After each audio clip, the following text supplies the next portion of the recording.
No one's come to visit me today, as you see. Get all my messages. That's me. It's pajama day, if you didn't realize. So please feel free to post your pictures of you in your pajamas. Appropriate pictures. Appropriate. I got a hood, y'all. Okay, back to work. Stay connected. There we go. I couldn't see it at first. Here we go. So by the end of this lesson, your goal is to be able to use facts about complementary and supplementary angles to solve problems. That's our goal. I'm going to put my spotlight back on. So that is our goal. All right. So here are a few problems just to get us our mind warmed up, to get us ready to work. I really wish my pen would work, but it's not, and that hurts my feelings. Okay. So if we look at this, they asked us, that's not what I want. Undo. They asked us, use the given measurements to find the area of each rectangle. The area. So now I have to remember, area. My shape is a rectangle. They want area. How do I find the area of a rectangle? How do I do this? Okay. So area is all of the space on the inside. It's all of this. Okay. For each of these, it's the space on the inside. Okay. Who can remember the name for the black line that's going around? I got house points on the line. If you send me a message, don't put it on the wall. If you put it on the wall, then everybody can see it, and then everybody's like, oh, I know it. So house points for, you know what? Put it on the wall. House points for the first person in each class who puts on the wall the name of the black line going around each shape. What do we call that? But the white part that you saw me scribbling, that's area. All right. So what is the area of each rectangle? What do I do? What formula do I use? Who remembers? Anybody? Do you know? Do you remember? Well, I got two numbers that I'm working with. Let's look at A. I got this 2 feet. I got this 5 feet. Okay. And I need to remember, what formula do I use? What are some places I can look? I could ask Siri. Hey Siri, what's the formula for finding the area of a rectangle? Here's an answer from thoughtco.com. To find the surface area of a rectangle, multiply its length by its width, expressed as A equals LW, where A is the area, L is the length, and W is the width. That was a very textbook answer. But pretty much what Siri just told me, they said multiply its length by its width. So I have 2, I have 5. So it's 2 feet wide, 5 feet long. So I just do 2 times 5. So here we go. What is 2 times 5 equals, what's 2 times 5? 10 feet. All right. So that was A. Let's see if we can do these next ones. So I'm looking at B now.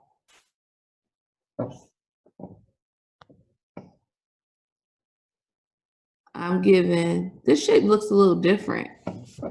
It almost looks like a square, but a square, guess what? A square is actually a special rectangle. Who knew? All right, so here we go. I have my length and my width, and they told me to just multiply them. Like, that's it. No trickery, nothing like that. Oh, they won't let me retype in there? That's sad.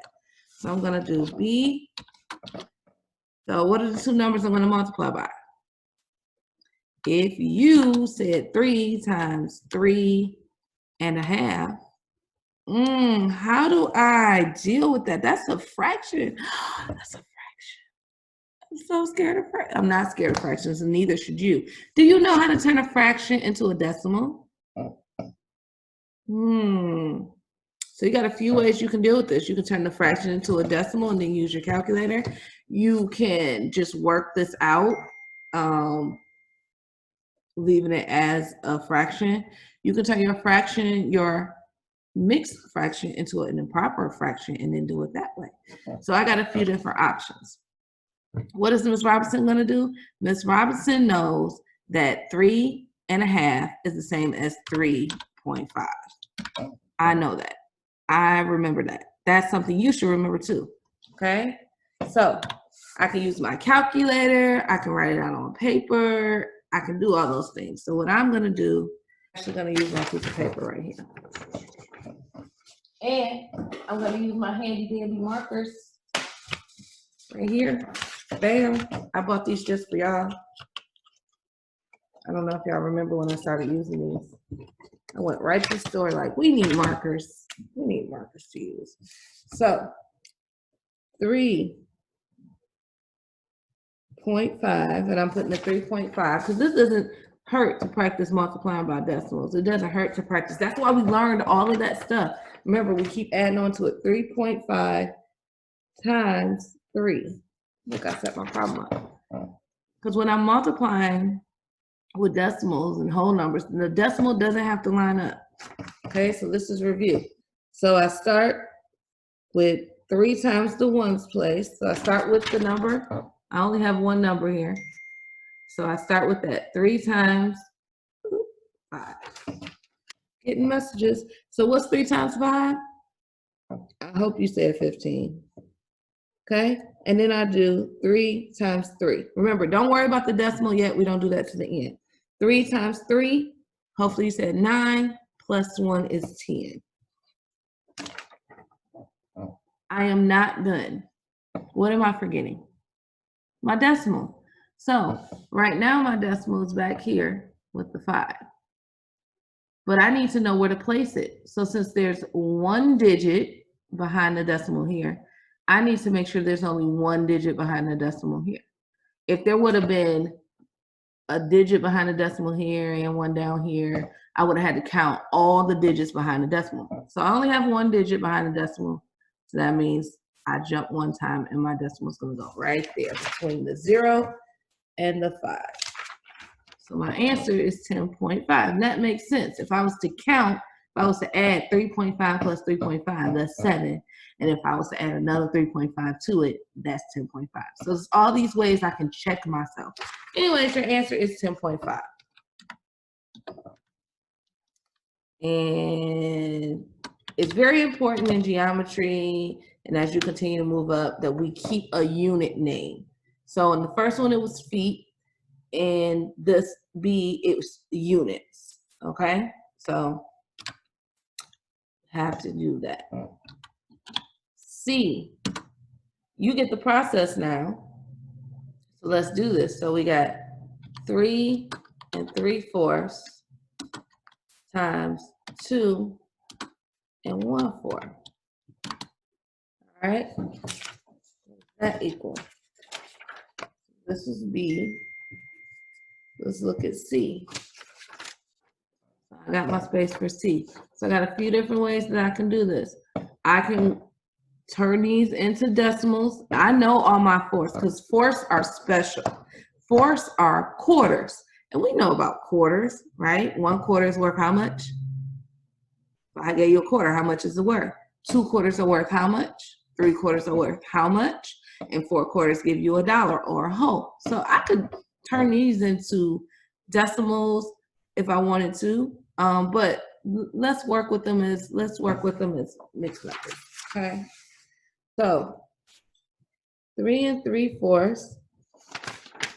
To turn that into a mixed number, remember I multiply the denominator by the whole number, and then I add that value to the numerator. Ooh, so tiny. One's the star, one's a plus. So 4 times 3 is 12, and 12 plus 3 is 15. So I take 15, and that becomes my numerator, and I keep the 4 as my denominator. So 3 and 3/4 is the same as 15/4. They'd have the same value, okay? Then I'm going to do the same thing for the 2 and 1/4.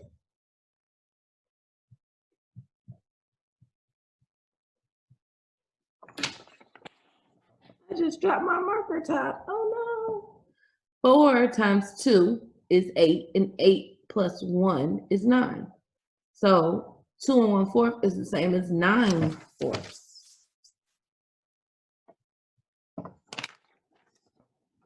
Look at all that review. Ms. Robinson, oh my goodness, why we got to do all this work? Hey, I'm just going through it, okay? This is the last one that I'm going to do like the work, and I'm just going to work through. And I want you to see if you can move as fast as me as figuring the rest of these out, okay? So here we go. So let's rewrite my problem. I have 15/4 times 9/4. 15/4 times 9/4. How do we multiply fractions?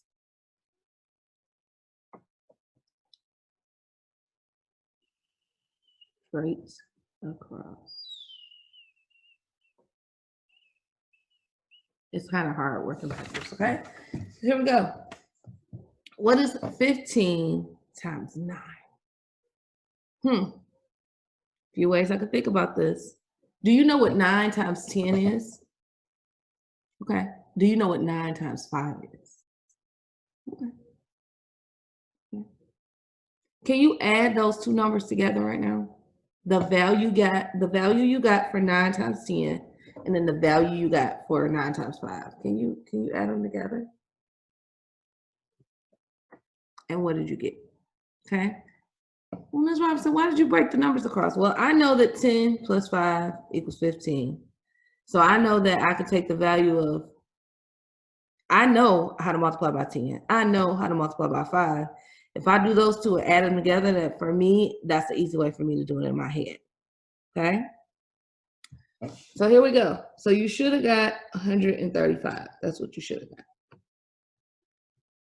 And you can always check me. Hey Siri.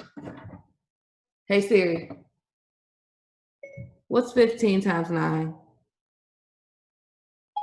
15 times 9 is 135. I was right. Yay. Okay. Do you notice how I use Siri after I tried it on my own?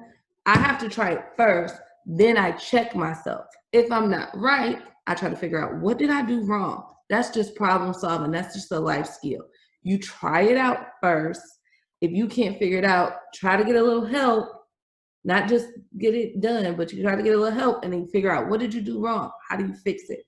All right, anyway, so 135, what's 4 times 4? Hopefully you said 16. So I got 135 over 16. And then it doesn't tell me how I have to give it my answer, so you can leave it like that, or you can turn it back into a mixed number. Usually they're going to tell you to put it back in the form that it was given to you in. So how many times does 16 go into 35? I'm going to say about 5. That's me guessing. So I'm going to set up.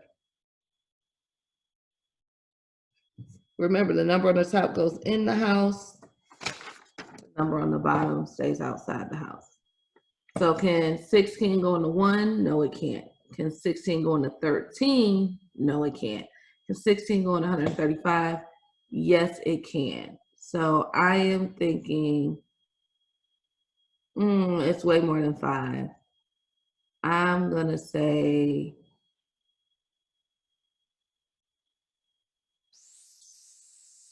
7, either 7 or 8. Okay, so on the side, I'm going to do my work. So 16 times 7.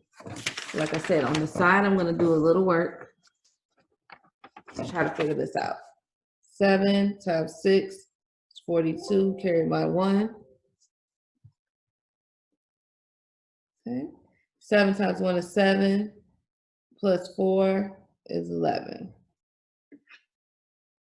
Okay. I got 112. I think I could put 16 more in there. So I'm going to go with 8. 16 times 8. 8 times 6 is 48. Carry my 4. And 8 times 1 is 8. Plus 4 is 12. I think 128 will work better. So we're going to use 8. I put 8 over the 5 because remember, we want to know how many times 16 can go into 135. Not the 1, not 13, 135. So I got to put my 8 over the last number I was using. Okay. And we said 128. So I'm going to subtract. And what is 135 minus 128? So can we subtract 5? Can we subtract 8 from 5? No, we cannot. So we're going to have to borrow. I'm going to have to borrow from the 3.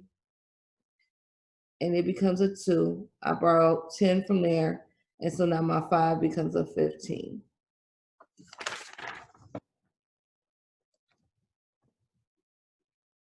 All right.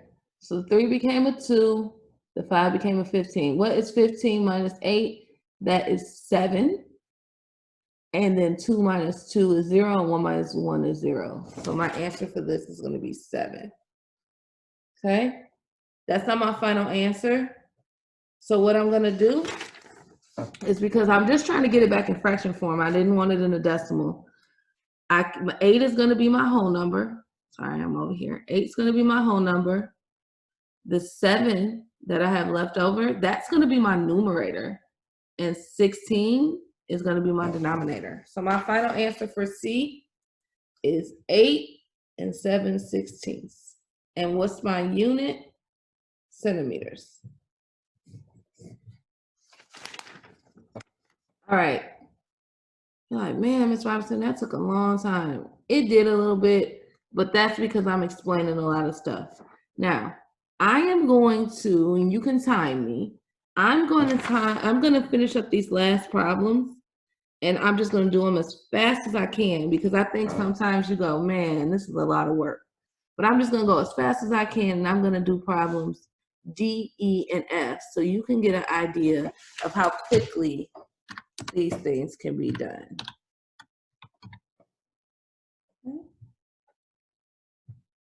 So here we go. Ooh, I wish I could have a countdown clock. I know I can. Hold on. So let's set a timer. I'm going to close this. I'm going to open up a little handy dandy countdown clock. There has to be one that I can use. Countdown.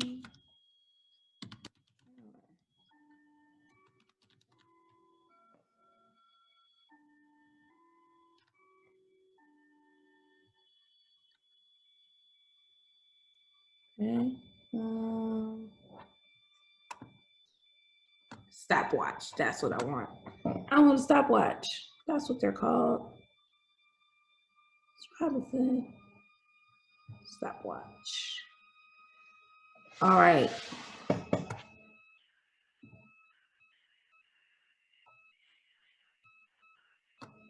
I didn't ask you to do that. There we go. And it still did what it wanted to do. You see that? I ever hate when your computer just does what it wants to do, even though you told it to do something else. There we go. All those ads, that sucks. Start. Going back to my PowerPoint. I'm gonna let y'all have these few seconds. That's gonna take me to get back to my PowerPoint. Here we go.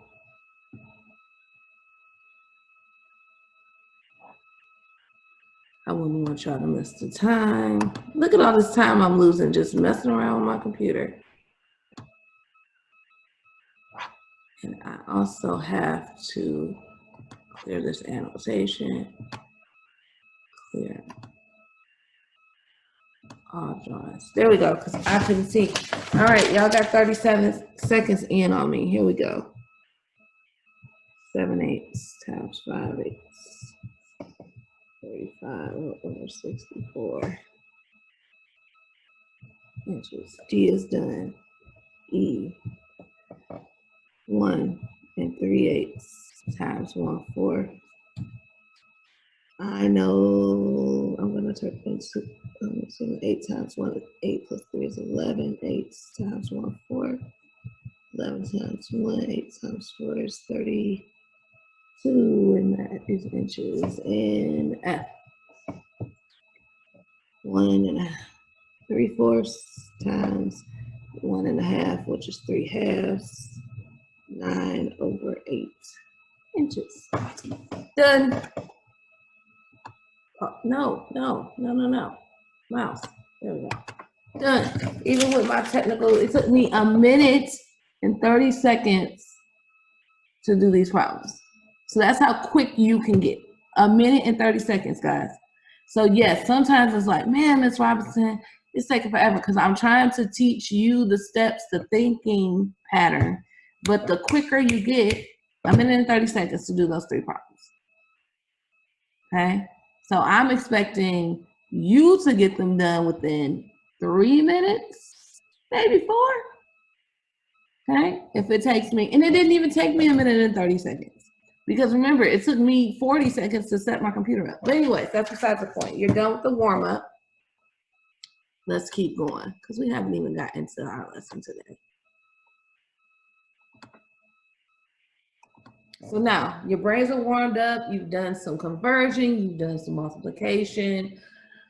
You've done some division. We were doing it today, okay? Let's keep going. So we're gonna move past that. So here are some of our things. Oh, look, there's some pictures